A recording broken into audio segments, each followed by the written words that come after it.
চাচা মানে আপনি না মানে এত খেবার কি আছে চাচা? এই ধরেন এনে 2000 টাকা আছে, কোনো কথা বললেন না চাচা।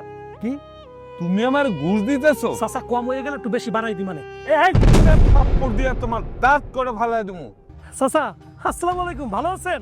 আরে মেয়ে ভালো থাকুন কেমনে? ভালো থাকার অবস্থা রাখছো? আমি ঠিক বুঝতে পারলাম না।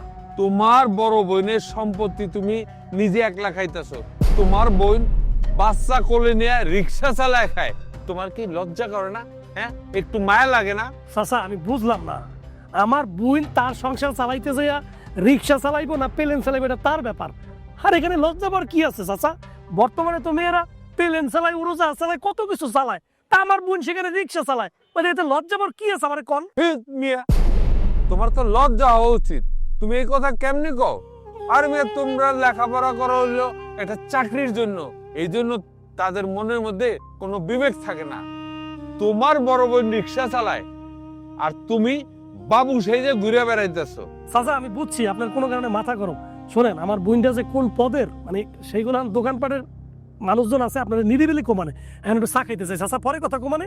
আরে মেয়ে খারাও, চাপরে খেও।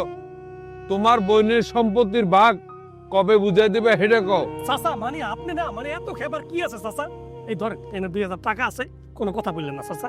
কি তুমি আমার ঘুষ দিতেছো? চাচা কম হয়ে গেলে একটু বেশি বাড়াই দি মানে।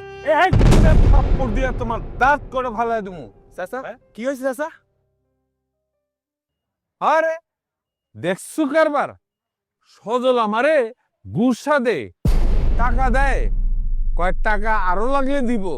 এইবার বুঝতে পারছি মাতবররা সালিশটারে বন্ধ করে রাখছে।